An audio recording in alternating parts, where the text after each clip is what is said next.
총선이 오늘로 65일 남았습니다. 이번 주에는 윤석열 대통령의 신년 대담이 예정이 돼 있죠. 자, 과연 오늘은 정치권에 어떤 비책을 내려주실지. 보수의 거성. 여기 원고에 이렇게 써 있습니다. 한때 전스트라다무스. 전원책 변호사입니다. 안녕하세요. 한때라는 얘기는 지금은 못 맞춘다 뭐 이런 그런 뉘앙스죠. 제작진의 예. 뉘앙스가 좀 담겨 있는 것 같아요. 작가가 반성하지 않으면 다음부터 제 왼수로 삼겠습니다. 자, 다시 하겠습니다. 그럼 예전에도 전스트라다무스, 지금도 전스트라다무스, 앞으로도 전스트라다무스. 거성 전원책 변호사입니다. 이 정치는 사실 이 선거에 누가 이기고 지고 하는 그걸 맞춘다는 것보다 예. 정치 평론을 하는 재미는 예. 그러니까 미래 세대를 위해서 이런 것 좀 해달라. 이런 걸 얘기할 수 있는 예. 이 정책 분석에나 있지 않느냐 하나 그렇게 생각합니다. 아, 맞아요, 지금 뭐가 맞아요. 필요하냐 하는 거. 예. 그 정치 평론 많이 하시잖아요. 그래서 그런 걸 좀 기대를 해 주셨으면 좋겠는데 꼭 가령 트럼프가 당선될 거냐 바이든이 당선될 거냐 이런 걸 미리 맞춰달라고 하면 제가 짐쟁이도 아닌데 어떻게 맞추겠습니까? 어렵죠. 예. 자, 그러면 이제 이번에 총선 65일 남았는데 지금 상황 좀 짚어보고 그리고 좀 비책을 좀 내려주세요. 일단은 여론조사 하나 보죠. 이 지난주 한국갤럽 여론조사 보니까요.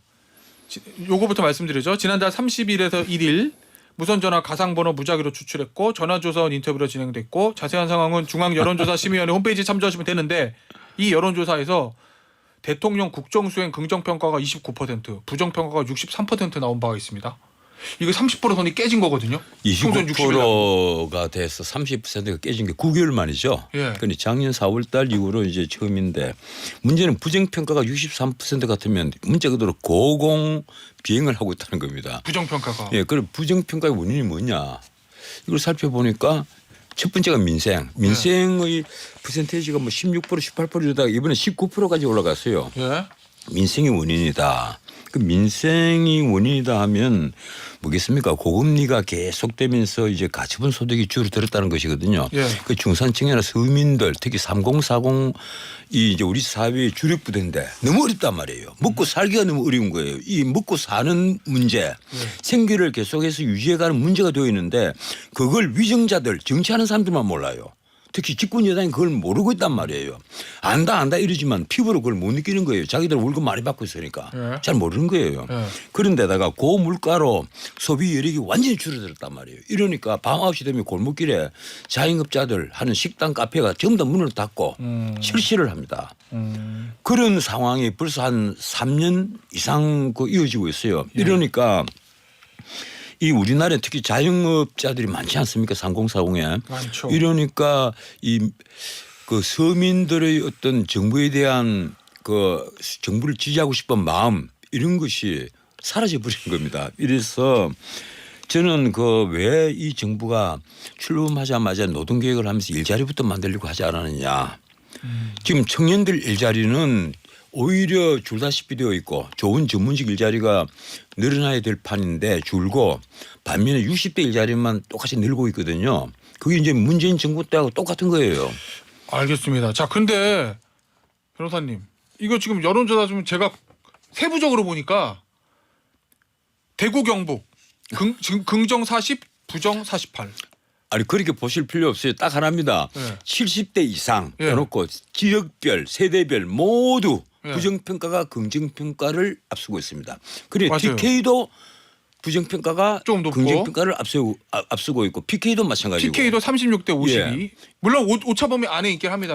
예, 이런데 가장 이제 심각한 것은 그동안에 기대를 걸었던 20세대 그 30 초반까지 19살부터 한 35세까지 여기는 그래도 이 공정과 상식 이걸 뭐 중시한다. 이래서 윤 대통령과 조금 이게 생각이 같을 수 있지 않겠느냐 이런 기대를 갖고 있었는데 여기도 지금 긍정평가는 10몇 프로, 16%인가 뭐 18%인가 그래요. 그리고 부정평가는 거의 뭐 70% 가깝단 말이에요. 그러면요. 그리고 3040은요 부정평가가 80%에 육박을 합니다. 예. 이러면 앞으로 지금 40대 이하로는요. 국민의힘 후보를 지지하는 것을 기대할 수 없다. 자, 그러면 이런 거예요. 변호사님 이 상황에서 야당은 정권 심판론으로 총선 치르려고 하잖아요. 당연하죠. 아무래도 총선은 대통령 중간평가 성격이 있으니까 그럼 대통령 지지율이 이렇게 좀 빠진 상태에서 여당은 총선 어떻게 치러야 돼요? 대통령 지지율이 이번에 29%가 됐습니다만 30% 중반까지 된다 하더라도 이 상태에서 30% 중반까지 돼서 선거를 치른다면요. 백석 얻기 힘듭니다. 왜 그런가 하면요. 이 중간 평가 성격을 가지는 그 총선에서 누구 보고 투표를 하겠어요. 대통령에 대한 긍정평가냐 부정평가냐 쉽게 말하면 이 정부에 대한 견제론이냐 지원론이냐 이것이 투표장에 가서 투표를 하는 첫 번째 동인이 된단 말이에요. 이러니까 대통령 긍정평가가 29%뿐 아니라 한 35% 된다 하더라도 안 되는 거예요.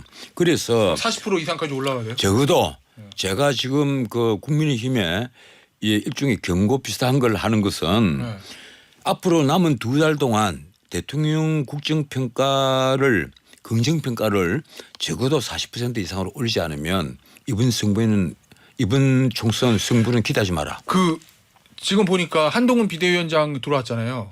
한동훈 비대위원장 개인의 저 직무 수행에 대한 긍정평가는 좀 높게 나오는 것 같아요. 그거로도 부족합니까? 이번 선거에 가령 그 당 대표가 가령 유권자들이 투표를 하러 가서 그 자기가 선택지 가운데 어느 찍을까 이러다가 어디 도장을 꽉 찍잖아요. 그게 윤석열 정부에 대한 찬반으로 찍는 것이지 한동훈 그 비대위원장에 대한 어떤 기대를 가지고 미래 권력에 대한 기대를 가지고 찍지는 않습니다. 한동훈 비대위원장이 아무리 저는 아마 극소수일 거예요. 뭐 한동훈 그 비대위원장의 친척이거나 그래요? 젊은 시절부터 잘 아는 사람들이거나 그래서 가장 문제되는 그 통계는 각 여론조사에서 나오는 지원론이냐 견제론이냐 이건 대부분요 이 윤석열 대통령의 그 직무수행에 대한 긍정평가 부정평가와 그 연계가 되어 있습니다. 그러면요 변호사님 2달 남았잖아요. 2달 동안 경제가 그냥 갑자기 확 눈에 띄게 좋아지기는 쉽지 않은 거고 그러면 무슨 대책이 있어요? 그 문제는 가장 중요한 것이 지금 그래서 공천이 중요합니다. 감동을 주는 공천. 어표를 찌르는 공천 플러스 감동을 주는 공천. 감동을 주는 공천이 뭐겠어요? 딱 하나입니다.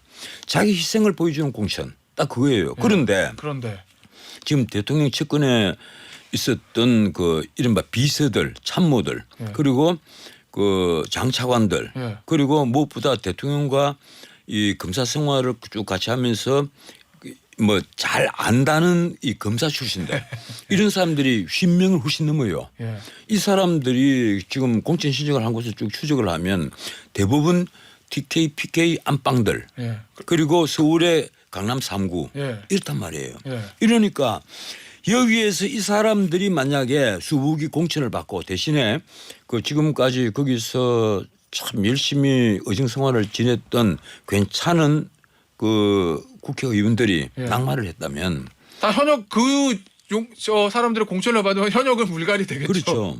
그렇게 되면 물갈이 폭은 뭐 넓어지겠지만 그것이 감동을 주는 공천은 아니죠. 그래서 나는 이번에 공천 신청을 하는 걸 보면서 내가 깜짝 놀랐어요. 왜요? 이 사람들이 역시 책상 물림들이고 온실속 화초고 자기 입신 양명만 생각하는 자들이다. 정말 국가를 생각하면 흠재 출마를 할 줄도 알아야죠. 예컨대 YTN 앵커를 지냈던 호준석 씨는 이번에 지금 비대위 대변인이요. 이번에 구로를 택했더라고요. 그래서 그런 걸 보면서 역시 괜찮구나. 내 뭐 특징을 칭찬하는 건 좀 뭐 그렇습니다만. 아니 그러니까요. 지금 보도도 나오던데 이번에 전 부장판사 한 사람 영입됐는데 인재 영입으로 거기는 강북 을로 가고. 좀 영입된 사람들은 험지로 가고 대통령 주변에 있던 사람들 양지로 간다 이런 기사들. 그런데 왜 그 부장 판사 그 방송국 앵커 이런 사람들에게 인재라는 표현을 씁니까? 당에서 그렇게 붙였길래 저도 그냥. 어쨌든 그건 뭐 제가 국민의힘만 그렇다는 게 아니고 민주당 역시 인재라고 하면 꼭 그렇게 사회적으로 유명세를 가지고 있는 이른바 셀럽들을 모셔오면서 인재다 막 이러는데 사실 진짜 인재는요. 들판에서 찾아야 된다. 실물 경제를 제대로 알고 있는 사람들. 그 얘기 많이 하셨어요. 그리고 정말 3040에서 우리에게 꼭 필요한 전문직들 이런 사람들을 국회에 많이 좀 받아들여야 되는데 아니 그런 걸 떠나가지고 꼭 뭐 앵커 뭐 이런 사람들 계속 찾아야 되니까. 알겠습니다. 자 그래서 변호사님 앞서 그 공천 있잖아요. 어쨌든 그럼 강남이랑 영남에 많이 신청을 했어요. 용산 대통령실 출신이나 장차관 출신들이. 그러면 이 공천 문제는 당에서 어떻게 정리해야 되는 거예요? 내가 만약에 공관위원장 같으면요. 예.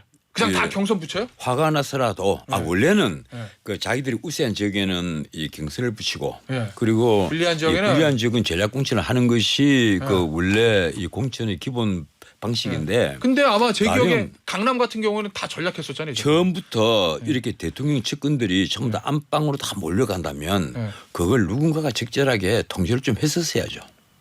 공천 신청할 때부터. 예, 통제를 해야죠. 네. 이거는 안 된다고 못을 박아야죠. 음. 그리고 오히려 그 대통령 측근에 있었던 사람들에게 왜 이게 삼선 이상들에게 뭐 앞으로 흠주로 나가라고 그럽니까?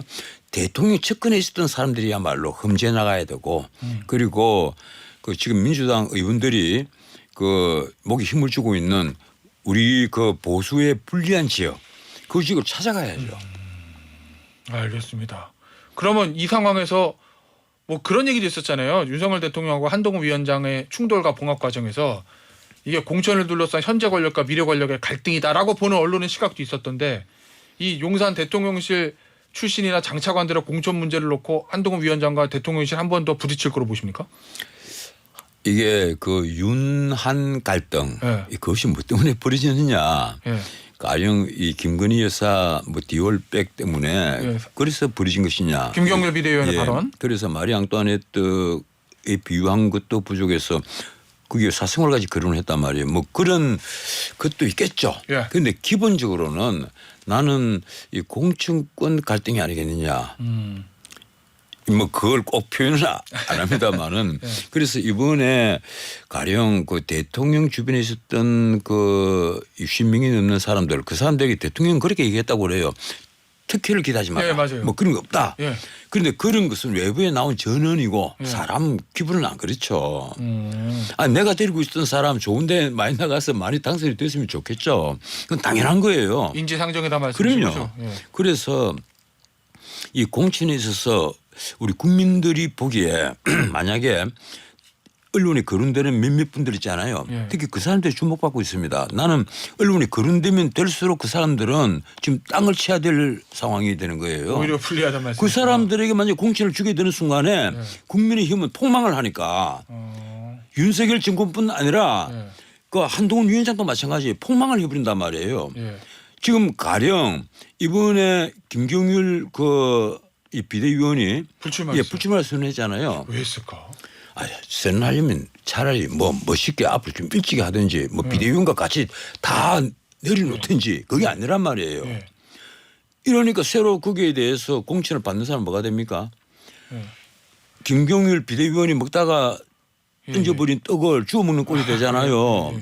예, 진흙이 가득 묻어 있는 그 떡을 주워 먹는 꼴이 되는데 그 누가 먹고 싶겠어요.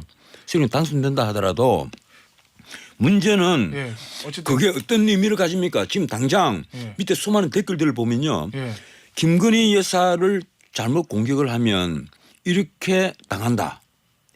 그럼 이런 식의 루머가 계속 퍼져나가면 수도권 선거는 망치는 거예요. 그러면 김경률 비대위원의 불출마도 진짜 이유는 뭔지는 상관없이 그렇게 포장이 될 수도 있다. 타이밍부터 잘못 잡은 거죠. 그리고 방식도 아주 나빴고 네. 본인이 이제 보니까 공천 신청도 하지 않았던데 네. 공천 신청도 하지 않은 사람이 어떻게 불출마를 또 한다 이걸 뒤늦게 얘기를 해요. 공천 신청 마감날 그런 얘기를 하면 또 모르겠는데 네. 공천 신청 다 끝나고 나서 시간이 지나고 나서 나는 불출마하겠다 이 얘기를 한단 말이에요. 그러면 이번 선거판에 국민의힘에 명식 국민의힘 비대위원이라는 사람이 지금 꾸정물 하나 퍼본 겁니다.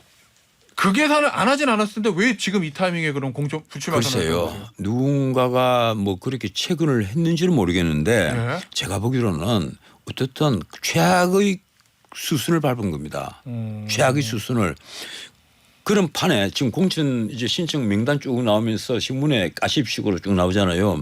대통령 측근 누구누구는 대통령과 가까운 뭐 주 누구는 부산 어디에 또 누구는 어디에 이런 식으로 쭉 나온단 말이에요. 그러면 그 사람들이 이제 타깃이 되는 거예요. 자, 이 사람이 과연 공천을 받는가 보자. 괜찮은 사람들인데도 그리고 정상적으로 경쟁을 해서 공천을 받았는데도 그 사람들이 공천을 받은 것으로서 이번 공천은 결국 윤석열 대통령의 사친 아니겠느냐. 뭐 일방적으로 용산에서 다 결정해 버린 것 아니냐. 예. 그렇게 되면 선거 결과를 망해버린다는 거예요. 그 지역에서 당선은 되겠죠. 그러니까 실제로 그렇지 않더라도 그렇게 보여줄 수가 있다는 말씀이죠. 문제는 수도권에서 망해버린다는 거예요.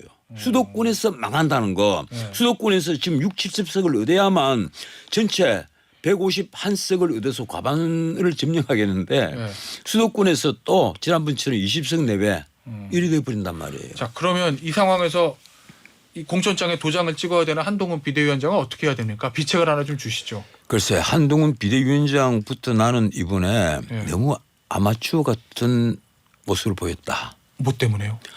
왜 아직 처음에 가린 개양을에 원희룡 전 장관을 손들어 준 거에서 다 거쳐야죠. 그리고 계속 운만 띄워야죠. 예. 우리가 마포을에도 성동을에도 성동갑에도 그리고 구로에도 이런 나 후보들 우리는 준비하고 있다. 계속 이렇게 하면서 근데 공관위에서 앞으로 심사를 해서 결과가 나오면 아마 여러분들 깜짝 놀랄 것이다. 이 정도에 그쳤어야죠. 왜 일일이 다니면서 손들어주고 자기가 내리꽂는 식으로 보이는 거냐 말이에요. 그래서 빌미를 줬다. 쉽게 말해서 이렇습니다. 성을 하나 딱 쌓잖아요. 성 쌓으면 앞에 적들이 모여요.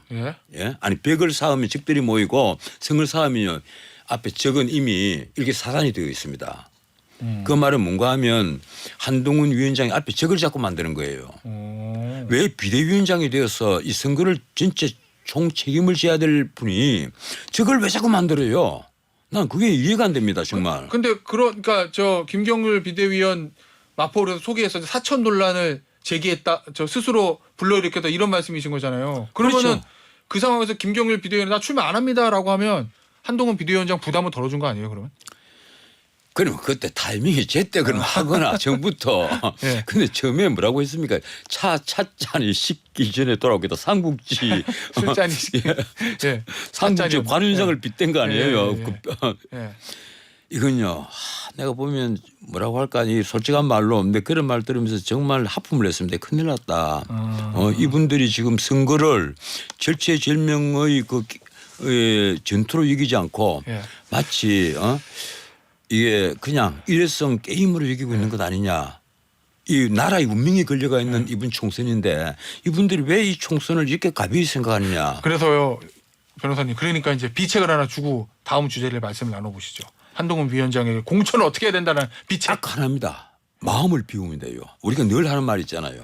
윤 대통령도 한동훈 비대위원장도 그리고 거기에 공천에 관여되는 여러 사람들도 마음을 비워라. 마음을 철저히 비워야 됩니다. 완전히 비우고 정말 어필을 찌르고 감동을 줄 수 있는 공천 누구겠느냐. 진짜 어려운 건데 마음 비우는 그럼요. 거.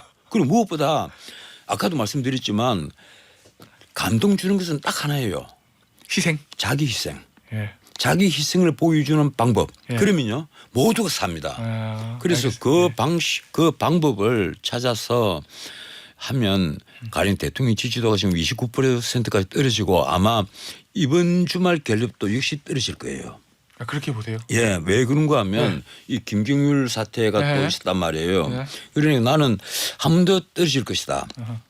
하지만 올라가는 것도 삽시간에 올라갈 수 있다. 공천만 잘하면. 예. 알겠습니다. 자, 그리고 또 우리나라 경제가 지금 반도체 경기도 살아나고 하니까 이 앞으로는 굉장히 희망적이다는 겁니다. 그래서 대통령 국정 그에 대해서 긍정평가가 올라가기 시작하면요. 삽시간에 한 10% 올라갑니다. 알겠습니다.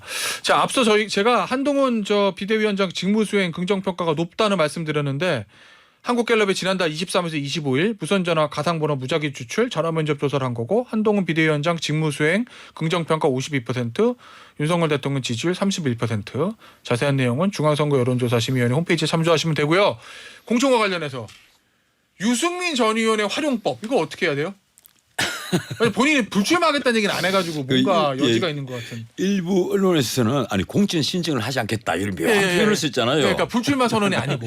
그분도 이제 정치를 오래 하니까 꿰뚫린 것인가 나 이런 생각을 하는데 그 뭐 일부러 그렇게 했겠습니까만은 그런 건 있어요. 일부 언론에서 자꾸 경기도 선거를 맡겨야 한다 이런 얘기를 하는데 제가 보기로는요 이 경기도 선거 전부 다 망칩니다. 그래요? 예, 유승민 의원이 경기도와 무슨 상관이 있다고 경기도 선거를 맡아요. 아니 경기도- 수도권에 좀 소구력이 있다. 뭐 이런- 경기도에 지난번에 예. 출마하려 했던 거 예. 그거밖에 없습니다. 예. 출마하려 했었잖아요. 굳이 얘기하면 뭐 그렇긴 하죠. 예, 경기도지사에 그거밖에 없는데 왜 그 수도권은 서울은 한동훈 비대위원장이 맡고 뭐 경기도는 유승민 전 의원에게 맡기자. 그런데 유승민 전 의원이 지금까지 가령 윤석열 정부와 궤도를 같이 해온 분인 같으면 모르겠는데 영 반대편이었잖아요. 그래서 이번에도 이준석 그 전 대표가 이끌고 있는 개혁신당에 갈 것이다 이런 소문이 많았는데 본인이 거기는 안 갔다 안 간다 네. 이러면서 나는 대신에 공천도 신청하지 않겠다 이렇게 얘기를 했거든요.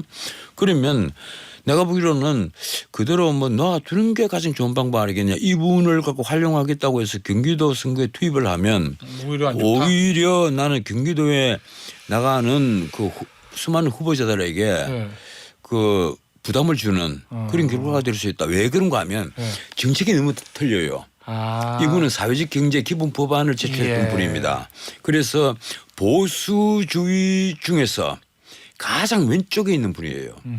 그래서 일반적인 우리 그 보수주의자들 특히 가령 보수주의자 중에서 중도에서 약간 왼쪽으로 치우친다 하면 제 같은 사람들 예컨대 자유주의적 보수주의자 근데 국가의 그 어떤 일을 그 국가가 빈부격차를 줄이는 데 어떤 역할을 해야 한다.